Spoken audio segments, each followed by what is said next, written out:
Welcome to Aurelius Whitlock's Murder Museum.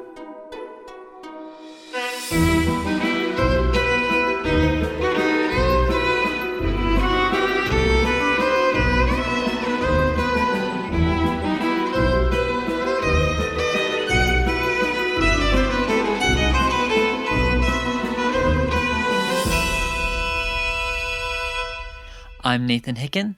I'm Marcus Richardson. Hello. How are you doing, Nathan? We're doing all right. Good. Are you absolutely jazzed to tell me about a murder? Oh, I'm so beyond excited for you to play through this murder, so. And yet again, I am both excited and terrified. So, so just to prepare me for whatever's going to come up, why don't we do some mini murders? I think that's a great idea.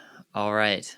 Once again, these come from Mind Trap, classic game from the early 90s. All right, here we go. While on vacation in Europe, Shadow was touring some of the ancient castles. The tour went up a long flight of stairs until they came upon a huge wooden door. The guide pulled the door open and shone a light inside. There was a long shaft with 4 walls ending some 40 meters below. The guide explained that this room had served as a disposal system for those who were out of favor with the castle lord. As the group made their way back down the stairs, they heard a loud scream and a thud. Shadow and the guide ran back to find a suicide note pinned to the large wooden door. They swung the door open and shone a light down the shaft. A woman from the tour lay dead at the bottom. "This was no suicide," declared Shadow. "This was murder. How could he be so certain?" There's a lot of superfluous detail in there, but I'm pretty sure that there wasn't any floor on the other side of the door, was there? There's a long shaft with 4 walls ending some 40. Yeah, no floor. Okay, so she couldn't have closed the door behind her, I think is what the answer is. They swung the door even open. though I would disagree. I feel like with a firm enough swing, you can hop and then have it close after you. Yeah, if you fell and swung the door closed, is this a door that goes in or goes out? That's the real question here. Oh, that's a good question. Yeah, because that is true. If it swings in, that would be pretty intense to try to close it behind you. But I'm sure you're right. Should we check it? Yeah. Okay. The door was closed. There was no chance of the woman closing the huge door from the inside since there wasn't any floor for her to stand on. Nice. Should we do another then? Oh yeah, that was pretty quick. All right, here we go. The mailman, Sam Sham, found Jed Recluse dead on his basement floor. Wait, didn't this guy already die? Specifically to like footsteps in the snow? Oh, I think you're right, actually. So not only are the murderers killing multiple people, the people are dying multiple times. Sorry, continue. This is some weird multiverse stuff that's going on. Wild. Mailman, Sam Sham, found Jed Recluse dead on his basement floor. I think that means Jed's basement floor, not Sam's basement floor. Sam said he grew suspicious when he noticed Jed had not taken his mail from the day before, so he decided to search the house. He found Jed with a large bloodstain on the back of his head. There was an old rag and some motor oil spilt on the floor next to the freezer. It looked like he had slipped and hit his head on the freezer's edge. When Shadow inquired about the bloodstain on Sam's sleeve, Sam said he had examined the body quickly before calling the police. He thought he must have accidentally brushed against Jed's wound. Jed's body temperature was low enough that the death could have occurred at least 12 hours before. Even though Sam's alibi for the alleged time of death is airtight, Shadow was still convinced of Sam's guilt. How could Sam have done it, and why is Shadow so certain? Why is Shadow so certain? Nice. It's a tongue twister. Oh, man. All right. Well, first, can we nix that no post on Sunday is the solution? I don't think so. They didn't say anything about the days. day. Okay, whenever I hear mailman, I always have to check, is this occurring on a Sunday? Yeah. Some motor oil spilt on the floor next to the freezer. There's something about motor oil and the freezing temperature of oil or something? That feels not easy. That sounds difficult. I think it'd still be slippery too. The blood on Sam's sleeve. Well, I mean, there's blood on his sleeve, so yeah. Yeah, that's huge. On the back of his head, yeah, there would have. Does it say he's lying face down or face up? He found Jed with a large stain on the back of his head. It does not Does not say. clarify. Okay. It looks like he had slipped in his head on the freezer's edge. How hard would you have to have done that? Was the freezer open or closed? It doesn't say. Motor oil. Is there anything about like, oh, he wouldn't have motor oil?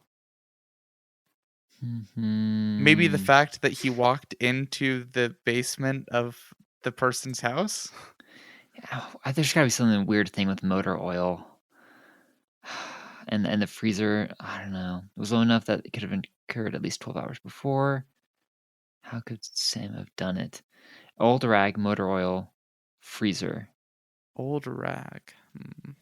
Maybe Sam planted the motor oil in the freezer so it would fall out when Jed opened it. So Jed opens it, he slips, bangs his head, and then Sam's like, "Oh, I gotta clean up some of it." So he takes an old rag down there. I have no idea. I mean, that makes about as much sense as these usually do, but I don't think that's it.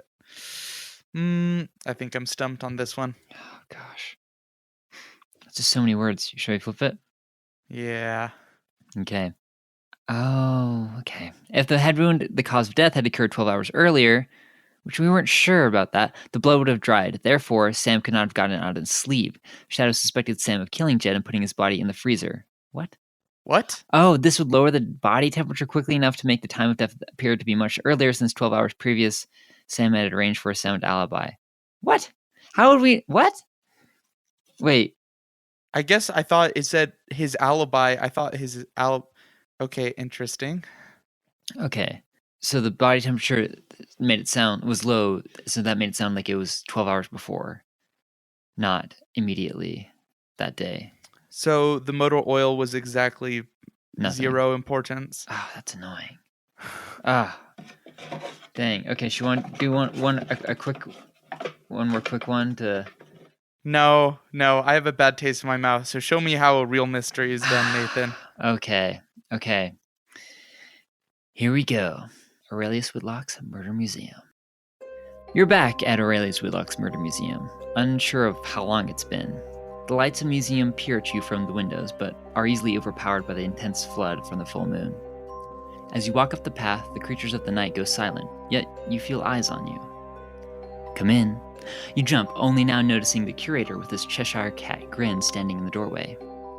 Not knowing what else to do, you step up the stairs and through the door. Once inside, you feel like you ought to say something, but your voice is stuck in your throat. The curator senses your hesitation, but only smiles wider and gestures to a small set of stairs to the left of the front desk. Perhaps you will find what you seek through there.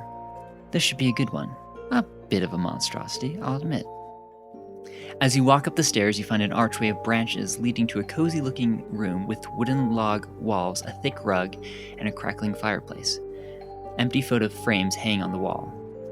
On the wall above the mantel to the fireplace is a flag with an eye and the words Camp Medeina, Quis custodiet is ipsos custodes, Phantasma, written underneath. Would you like to, can I, I'm sorry, I can't interrupt, but I want a translation from the Latin.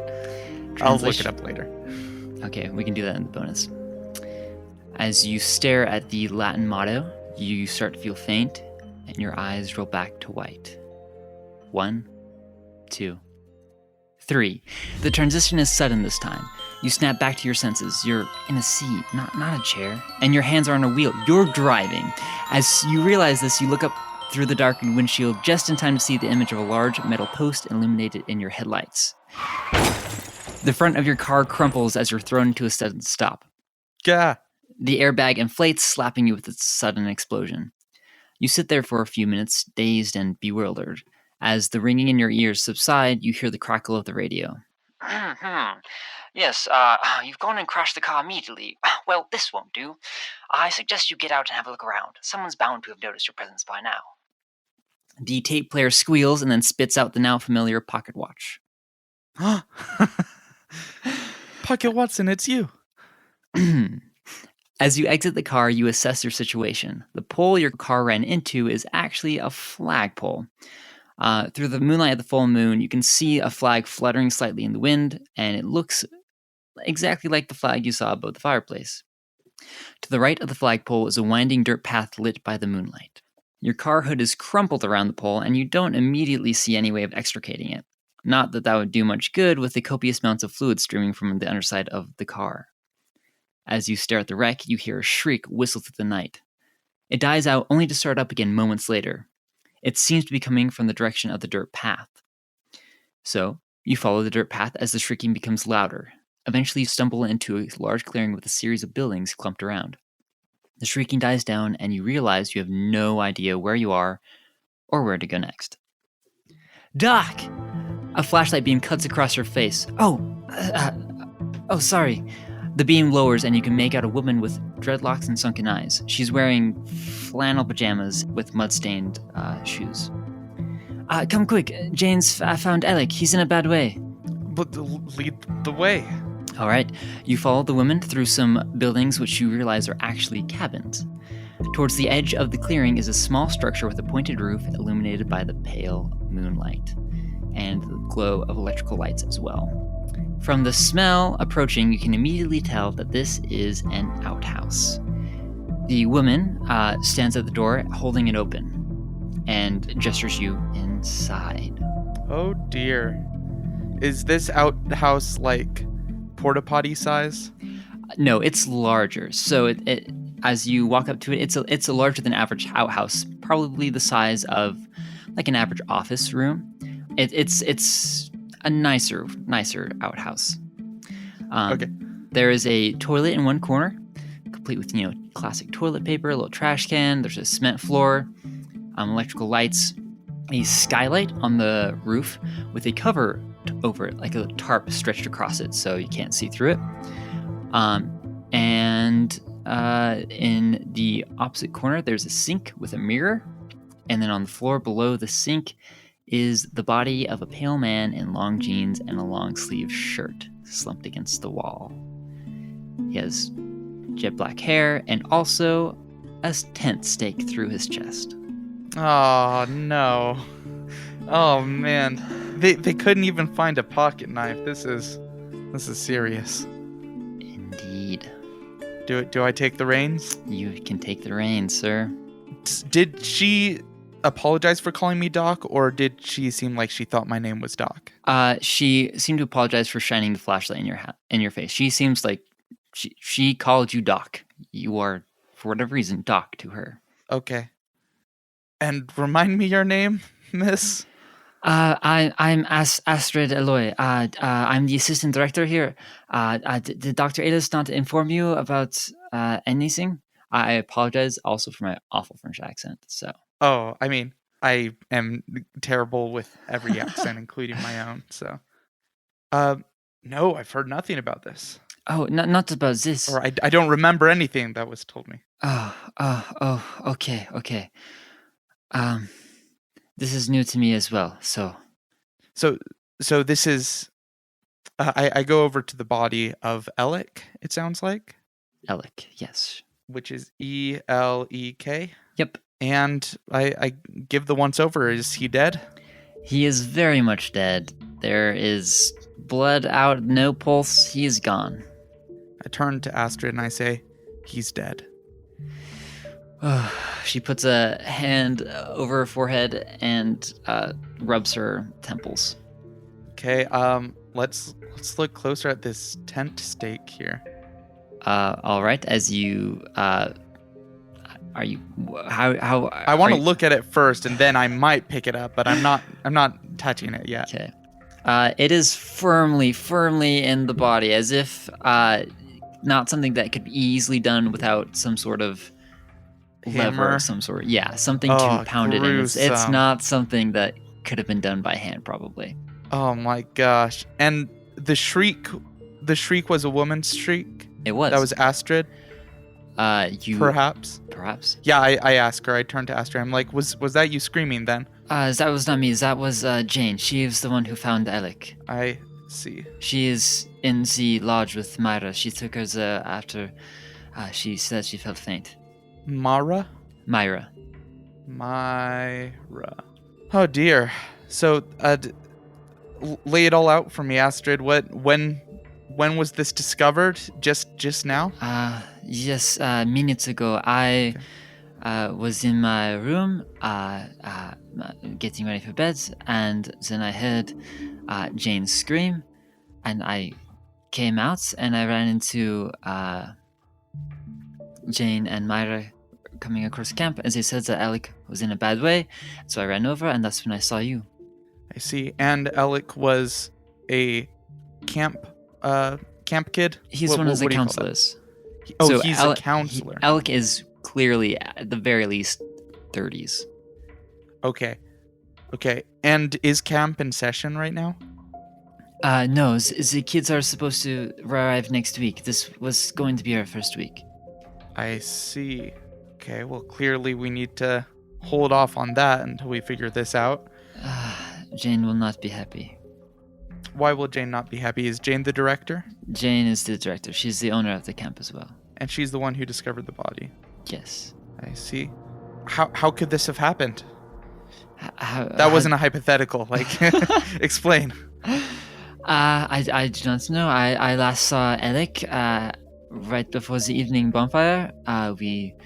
They had dinner before that, and we talked about some last minute preparations we still had to do. I went to bed before they started the bonfire, and I didn't see anything else, though I did hear shouting at one point. From people at the bonfire? Yes. And, sorry, you said you were not there? No, I was there before they started the bonfire. Gotcha. So the fire was not lit yet. Okay, gotcha. Where do you all eat dinner? In the lodge. Okay, I ask if Astrid has a map. I do. Do you need it? She pulls out a map from her pajama pocket that she just happens to have and hands it to you. You keep your map in your pajamas. You never know when you might need it. Fair enough. I'd hate to get lost. Okay, so I'm looking here. We have the lodge on kind of the south side of camp. Outhouse is like on the north edge. But then through the woods up north, we have the climbing tower. Climbing towers. I'm sure that'll be important. Or I hope it is, at least. Okay, and then the campfire is in between the lodge and the outhouse. Okay. What was going on today or this week? Was Alec acting strange? Was there anything remarkable of note? Well, remarkable. Well, Alec wasn't the easiest person to get along with. In fact, he and a few of the other counselors had a pretty strenuous relationship. I see. So what you're saying is anyone could have a motive? If you want to put it like that, yes. If you're asking me for a specific person, I might be able to point to someone more likely, slightly. Please tell me more. Go on. He had a particular disagreeable relationship with Peter. Peter. And Peter is another counselor? Yes, he is in charge of sports. He's also one of the temporary cooks with Myra, now that Izzy is out of commission. Who is Izzy? Izzy is one of the other counselors. He is our animal and plant life specialist. Okay, animal and plant. You said out of commission? Yes. How so? She looks at you and squints at your name badge, which as you look down, you do have a name badge on on your little shirt lapel. That you're wearing, little lapel. And she clears her throat. I guess Dr. Ellis did not inform you? Then how are you here? She seems very confused for a moment. As am I. And says, Izzy was hurt yesterday, and Dr. Ellis treated him, but she said that she had to go, and so she would send you in her place the next day to check up on Izzy. Oh, so Izzy is still here. Oh, yes, of course. I forgot this, but I knew it deep down. So the gist here is that Izzy is here. Yeah. Yes. Izzy is. And I'm here as a doctor to check up on them. Yes. Okay, good to know. Well, I regain my composure and I go along with that. I say, well, actually, let me give the body another once over. So it looks like the steak was pounded in or otherwise. Is it the middle of the back of the torso? It's on the front of the chest. So like right where Front the of heart the would be. chest. Yeah. So like, yeah. Okay, that seems. Oh man. Oh, what a way to die! Yikes! I'm wondering, like there would any signs of a struggle, any smears of blood elsewhere in the outhouse. No. It looks as if it happened suddenly, like before Alec could react. As you're looking at the wound, you notice something glinting below his neckline, below his collar. I am going to look at that. Okay, so you on the top button, and below is a silver necklace with a small silver cross. I give it a once over. Anything else to glean Anything from else? No. Not from the necklace. it? Okay. When you say suddenly, I'm basically trying to. I don't know if it's possible to figure this out looking at the body, but is it possible he was unconscious before he was staked? Or is it possible that this is. Here's the thing. If it was pounded in, I feel like that would take more than one, exertion. It does look like, from the position of the body, it looks like he was not slumped down when he was killed. It looks like he died afterwards from the blood. So if you look at the wound closer, there does appear to be, like, this probably took multiple times to kill him, but yeah, yes, but like, I don't. Restate that for me one more time. So the implication here is that there is evidence that would suggest that he could have been awake and possibly even standing up when he was stabbed. He was aware. He was awake when he was attacked. Okay. And am I in the wrong when you said something about like it needed a tool? I immediately jumped to, mallet. Is that what I was supposed to glean from that, or is that off base? Yeah. Yes. Something had to be used to force the stake in, obvious. Yeah, yes. Oof. Okay. From the state of the body, slumped over, the clothes are already rumpled. They could be from a struggle. They do look quite wrinkled, quite twisted in some ways. So, yes, probably there was a struggle before he was staked. Oof. Okay. In fact, as you're inspecting his body for any signs of a struggle, you notice there's a little red mark on his wrist. The rest is covered up by his sleeve, so you can't see much else. But like bite marks? I rolled the sleeve. As you rolled the sleeve, it doesn't look like bite marks. It looks more like a rash. Okay, what's the shape of the rash? Just a general inflammation, not a specific shape. On the bottom of his wrist or just somewhere on his arm? On top of his arm. So as you look, it's on both of his arms, actually. It's like inflamed. There's some sort of reaction going on here. Like a rope burn? Not a rope burn. If you had to guess, you'd probably guess more along the lines of an allergic reaction of some sort. Okay. I'll keep that in mind. What else is on his body? Is he in pajamas or is he in his work uniform? He's wearing long, like khaki-ish pants. Oh, that's right. You said long sleeve shirt. And long sleeve shirt. So the long sleeve shirt does look casual. The khaki pants looks like something he might have put on to go outside. As you dig through everything else, there's only pockets on the khakis. You do find a pocket knife in his pocket.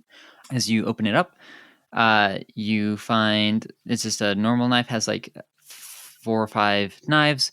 One of them is a pair of scissors, and there's little bits of green thread stuck in the scissors. Interesting. This green thread doesn't match any fabric within this room or on his person? It does not. Okay. I will have to look out for that. I keep searching. Anything else in his other pocket, in his hand? Nothing else on his person. As you do look around him and on his person, you do notice a puddle by the door, on the cement, just of something. Well, I go over to it and double check that something. It's just water. It's just water. But is it in a place where I wouldn't expect to see a puddle? No, it looks like someone was probably wet and they were standing there, is what it looked like. Okay, well, I see Camp Medina has a lake. So, sorry, remind me where the puddle is. Just by the door. Okay, interesting. And then I also just want to check the sink, the mirror, see if was he scooted under the sink or did he fall there? It's hard to tell. It could go either way. Okay. I go over to the toilet and I look in. It is your classic porta potty-esque toilet with an endless pit and not pleasant smells. I gag a little, but I'm sure that there isn't like damning evidence that's at the bottom of it. I don't know. It does look like you couldn't even fit in. Even if you wanted to, you could not fit inside. Could Astrid fit inside? No, I don't think she could even. No. Okay. Alas. No, I'm gonna crack this. There's something up with this toilet. Okay. I guess just one last sweep of the outhouse. Anything I'm missing? It looks like you've gleaned everything of importance. Okay. I might need to ask Jane if the door was locked or unlocked when she discovered the body. Okay. Yeah, in fact, Jane is probably the person I want to talk to next. All right. So I will ask Astrid to take me to the lodge and, of course, let her know that I will have more questions for her later. Oh, okay. If it's not too much trouble, I would like to check on Jane as well. So she follows you to the lodge. She leads you through the cabins and back towards the huge, spacious building, which is the lodge. She opens the main doors, and inside is a large, spacious, one-story room with rows of wooden tables and a fireplace at one end. On the left side is a sign that says kitchen, and on to the other side is a hallway. There is a woman sitting by the fireplace. There's a little fire alarm on the wall beside her. She's has her head in her hand. There's a little cup of some warm drink sitting next to her, and she's wearing a polo, pajamas, and yeah, just sitting there. Okay. So there's one individual in the cabin in the Yes. lodge right now? Yes. Okay. Excuse me, Jane? Yes, that's me. Jane, I've seen the body. There is something afoot at Camp Medina. I'm gonna have to ask you if you can help me gather everyone and bring them to the lodge, so we can keep everyone within view and keep them safe. Gather everyone. That might be difficult. Why? Well, Myra was just here a moment ago. You just missed her. She said she felt a bit sick, so she went out for some air. I don't like that. I don't know why I don't like it, but I don't. No, this is of utmost importance. While we wait for like actual authorities with actual authority to show up, I need everyone like on watch. All right. I've already called the police, and they said they'll try to send someone up as soon as possible. But we are in the middle of nowhere, so it's a bit hard at the moment. Okay. Yeah. No, I'm gonna double down. I'm gonna ask, can Astrid get Izzy and Myra and Peter and get them in the lodge? She looks at you and looks at Jane, and Jane looks at you and says, "I'm sorry. None of us have seen Peter since before dinner." Gah. Okay. Well, Jane, I don't know why, but I feel like I'm on a timetable here. This very much feels like the type of murder where they strike again. So, I don't say that out loud. I say that in... Actually, no, I definitely do say that out loud, but I don't Jane care. gasps. She is looking super pale at this point. I don't know if I mentioned, but she is super pale, shocking red hair. She, like, even less blood is in her face now that you've said that. Blood? Like a murderer's blood? What? Dun, dun, dun. No, that didn't even make sense. That was bad. All right. Well, I have some questions for Jane then. I mean, if they're not gonna cooperate, then I need to work on timetable here. All right. Ask anything you like. Jane, how old are you? I'm. What a rude question to start off with. Would go with late 30s. I like how you went from 40s to 30s. That was very funny.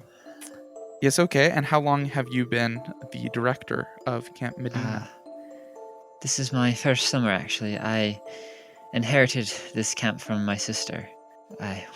We had plans to open this together, actually, but now it is just me. This was to be our first summer. Our first group of campers were to come next week. Sorry, you say that you inherited it from your sister, but you were planning on opening up with her. Is she still around? She is not. She passed away. May I ask when and how? Quite a while ago. It was a year or so now. No, a few years. Oh, it's been a while. It still feels fresh. I try not to think about it, but this was the first summer I felt ready to open. I understand. Was it because her death dealt with was somehow related to the camp? Oh no, nothing related to the camp. She bought the land many years ago and had it, and we'd always wanted to start a summer camp together. So we'd always had this plan, but after she passed, the land passed to me, and I decided I wanted to honor that memory.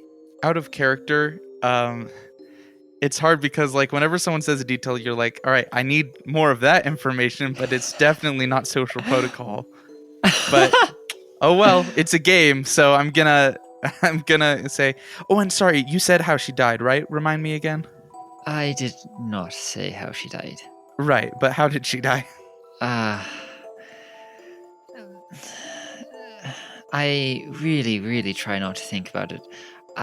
She looks extremely hesitant to offer any more information about her sister's Well, death. I understand, but I also say, okay, sure, don't think about it, but still tell me. I don't see how any of this is relevant to Alex's accident. It was then Marcus knew it was almost certainly relevant. Okay, sure thing, Jane. Well, please outline your day. What happened? Well, let's see. Today was one of the last days to prep for the campers that come on Monday. So we've been preparing all day. We've checked all the places now. The day before, we checked the climbing tower. We checked all the boats. We checked all that were stocked in the kitchens. Today was just more last minute prep, getting all the campers situated planning for where all the campers will be sleeping, making sure they have all the bedding and such. But if you're asking about when I last saw Peter or Alex, sorry, he was. Well, I'd like to hear when you last saw Peter as well. It sounds like he's been gone since dinner. Yes. Peter and Alec had an argument, and so Peter stormed off before dinner. Said he was retiring for early to bed, but instead he headed into the woods, down the path to the climbing tower. Interesting. And you know this because you saw him leave? Yes, we all saw him leave. Well, not all of us, but. And he left from dinner or from the bonfire? Before dinner, right before we were to begin eating. I see. Okay, tell me when you last saw Alec. I last saw Alec after dinner. We had a little bonfire meeting, and then we lit the bonfire. We talked a little bit, And then he left, and that was me and Myra, and then we both retired for bed. He what, you and Myra? He left, and then it was just me and Myra. Oh, he just left. Okay. Yes.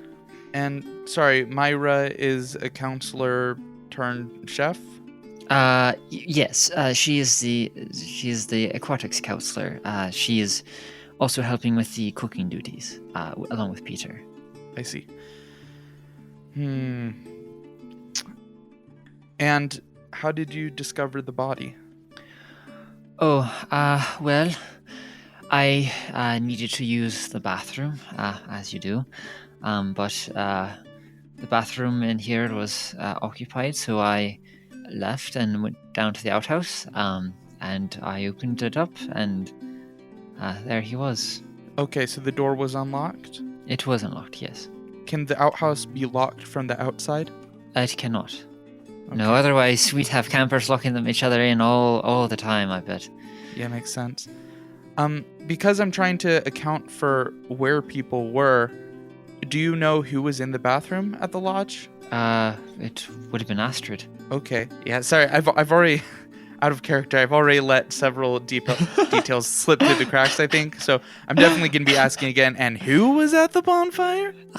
But just to kind of confirm, though, so far I've heard Alec was last seen arguing with Peter. Peter was last seen arguing with Alec. Then Alec still stayed around. Alec stayed around, stayed through dinner, and then stayed through the bonfire, then left sometime through the bonfire. Left during the bonfire, leaving only Myra and Jane. Yep.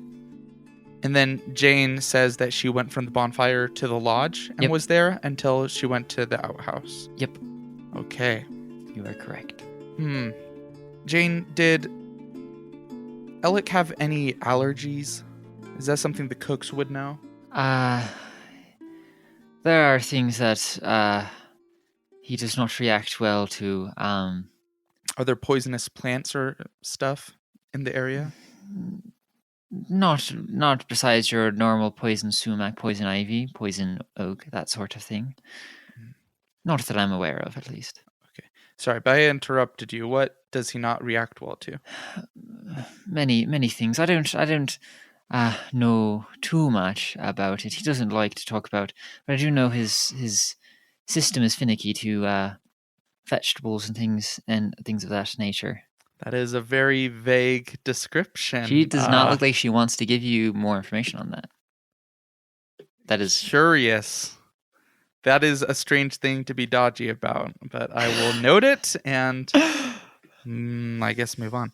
Okay. I guess I show her a picture of can I have taken a picture of the steak? I want to carry around a bloody steak.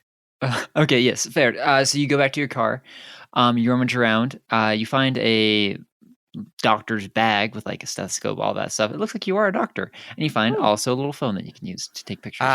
Okay. Well, in that case, with that equipped, I will also grab the doctor's bag because apparently I need to check up on Izzy.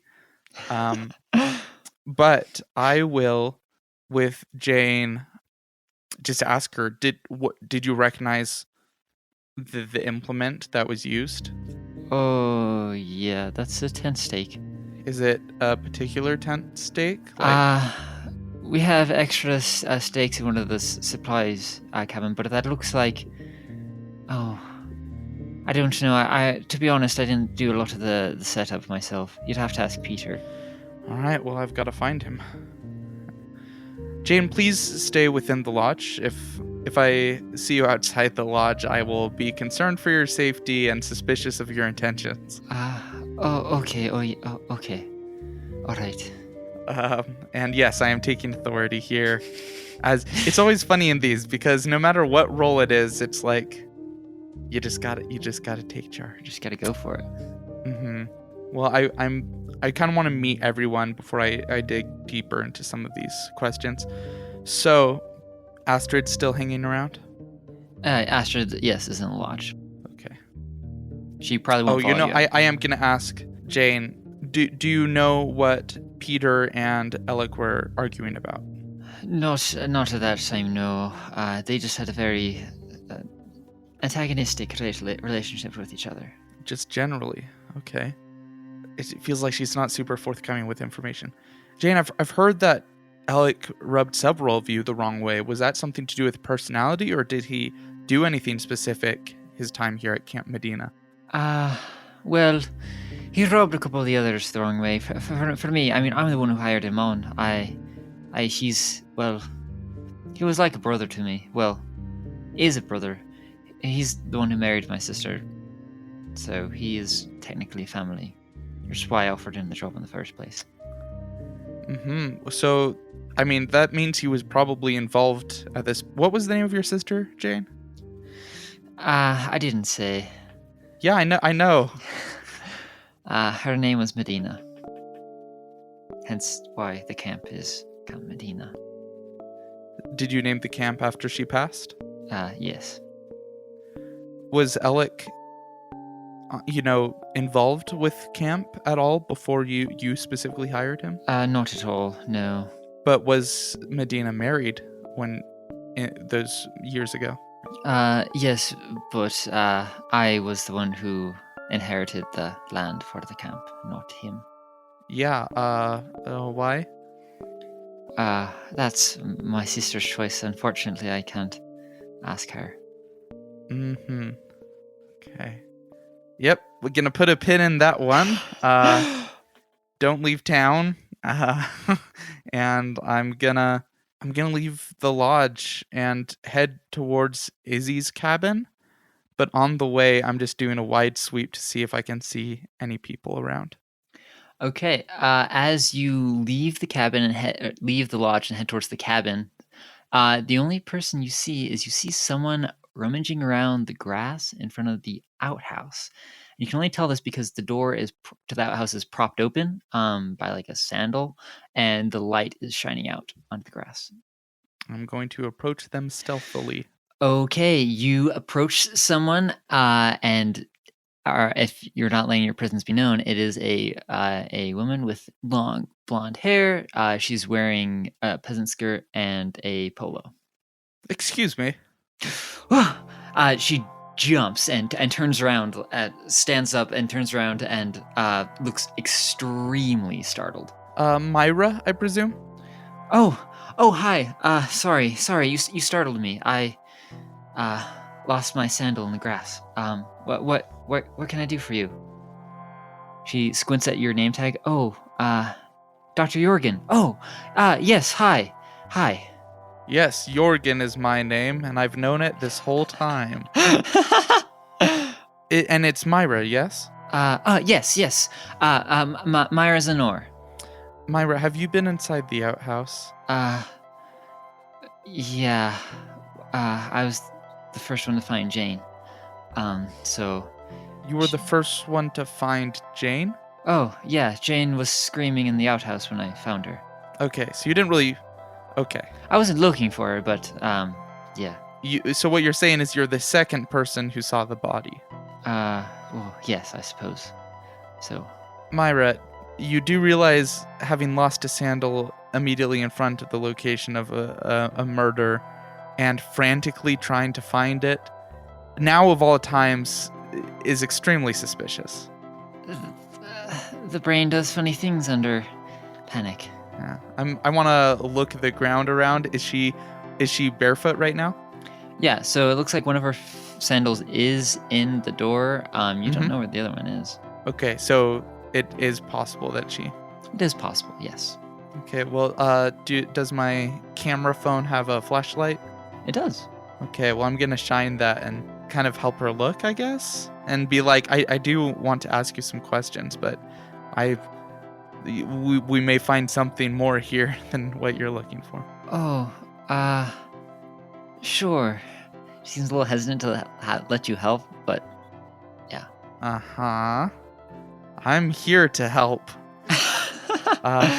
I'm going to... Can I scout the ground while talking to her? Yeah, sure. Myra, I hear you're the aquatics counselor? Yeah, yes, that's right. And where were you this evening after dinner? After dinner, let's see. We had the little bonfire meeting. Astrid went through all the rest of the preparations that she wanted us to do, and there was talk, some pushback, but it ended well. Astrid From left. whom? What? Alec. What kind of pushback? He's just kind of that person. Liked to push back. I don't really want. Right. I'm looking for specifics. It feels bad talking about him like this when it just happened. Yeah. Well, anyways, tell me anyway. He just had liked to cause trouble, liked to shake things up. Had interesting ideas on how the camp should be run. Yes, can you tell me specifically what Jane wanted to do and what Alec pushed back on? Oh, Jane. Jane is one of the only sane ones here. Oh, sorry. Who's the one who gave the presentation? That was Astrid. Astrid is the organized one. She's the one who plans everything. She's our financial director, our events coordinator, all wrapped up into one. She does a lot, and so she likes to have everything set out. And that doesn't vibe well with Alec and his own ideas. Nathan, am I getting the feeling that she's not going to tell me more specifics about the campfire? Like if you're looking for Astrid said this idea and Alec pushed back against that specific idea, there's nothing like that. She gives you she goes through the ideas that he pushed back against, but there's nothing like. So she does tell me, but it's not important. Yeah, essentially yes. Okay, cool. I was just when characters are like, yeah, I don't really want to say. I'm like, okay, either that is not important or extremely important. Okay. So okay, so that there was pushback around the fire. It wasn't like specifically she was like, oh, we're gonna turn the camp into a carnival and nothing weird thing. Okay, yeah, there was just no some friction there with specific things like that. Okay, okay. So, and did Myra say where she was after the bonfire meeting? Yes. So Myra tells you, I stayed around with Alec and Jane, and we talked for a little bit. Alec and Jane had a little tiff, and then Alec left. Jane and I put the fire out, and I went to the boathouse. Why did you go to the boathouse at night? Oh, that's where my room is. Oh, you sleep in the boathouse? Yeah, there's a little cabin attached to it. I take care of the boats, so I like to keep them close. Did you hear Jane screaming from your boathouse? Yes. Slightest of hesitation there. Slice of hesitation, so she may have been outside of it. Okay, Myra, are you the only person who didn't have a spat with Alec today? Well, I wasn't with Alec all day, so I suppose he could have had. I didn't hear any argument with. I didn't hear any argument between him and Astrid. Okay, he just was giving her grief at the campfire. Yes. Yes. But it wasn't a full-blown argument. It's just him being his normal antagonistic self. Okay. Myra, do you have any idea of why someone would have wanted to kill Alec? He's not the easiest person to get along with. He has quite a few, shall we say, rough edges. Right, but I think we can agree that not getting along with someone is not in of itself a good motive for murder. Well, if you're looking for specific motives, I do know that Peter, Izzy, and Alec all used to be great friends growing up, but they had a falling out, which started the bad blood between Peter and Alec. Okay. Okay, I'll have to learn more about that. And Myra, do you happen to know how Medeina died? Oh, who's Medeina? Okay. Well, I will ask someone else. Oh, at this point, any sign of anything in the grass? Do I see her eyes flicker somewhere? Or do I see anything? No, you don't see anything in the grass. You do notice that her clothes are wet. Myra, did you go into the lake this day? Fell in? Yeah, I'm the aquatics counselor. I was checking all the boats today, so making And sure you all accidentally fell in? when Jane screamed, I was running and I slipped. So I slipped a little in, but that's it. Slipped off of a boat or off the dock? I- into the off the dock. Yes. Okay. And how did you lose your sandal here? I was running, and then in the panic of finding Jane and finding Alec, I misplaced my sandal. Okay. Did you look in the toilet? No, but I don't know how it would have gotten in there. I'm fairly certain. Mysterious things afoot. If you could please head to the lodge and stay there, that would be great. Okay. Bare feet and all. Okay.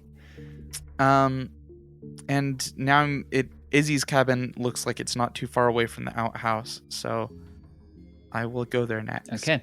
So you head over to Izzy's cabin.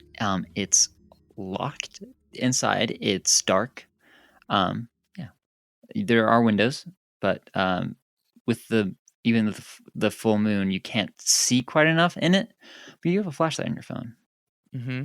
I will use it. Okay, so you put your flashlight phone up to the window and peer inside.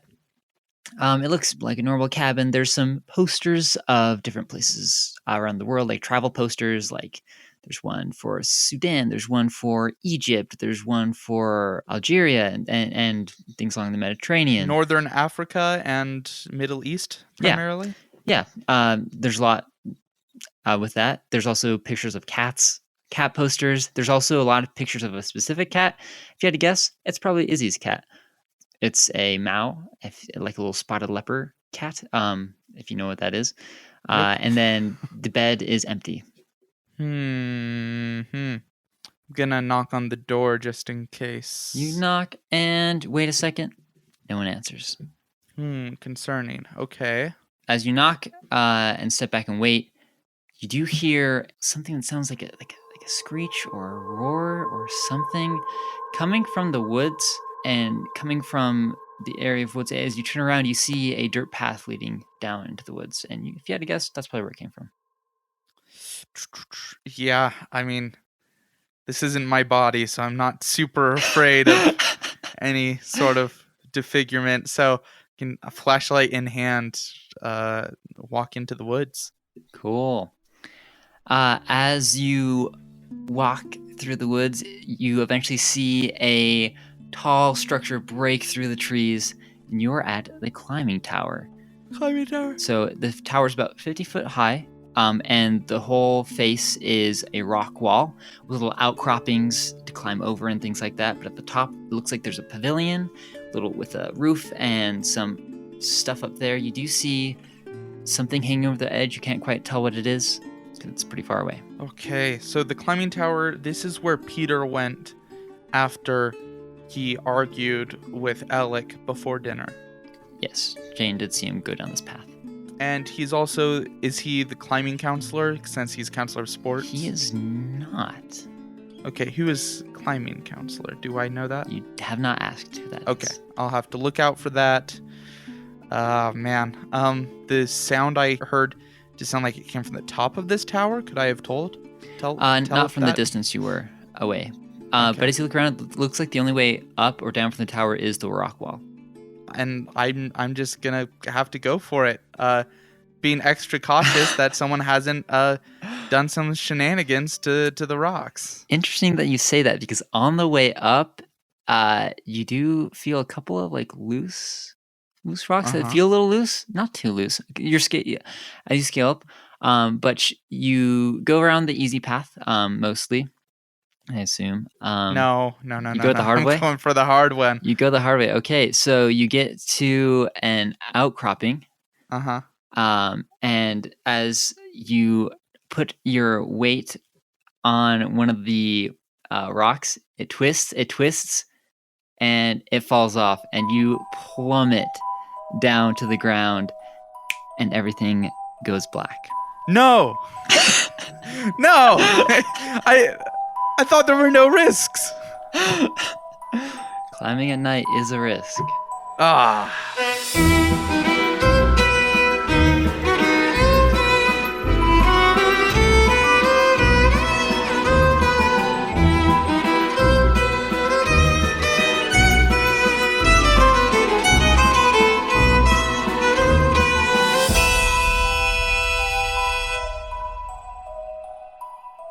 A message from the curator. A valiant attempt from my detective, but his suspicions are misdirected. Camp Medeina is a facade. Haven't you noticed something's odd?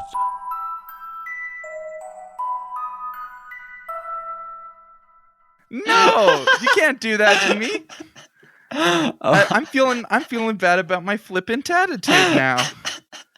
Of course, it would be on the hard side that the dangerous stuff would be. I did ask. Or I did assume that you're going the easy side, but yes. Oh, and I was mostly just as a joke. Okay, well, I went black, not white, which means I'm probably not back in the museum, so that's good. You are not dead. Okay. Actually bad, because I still do have a feeling that I'm going to miss something, and being conked out unconscious is not the best. Okay.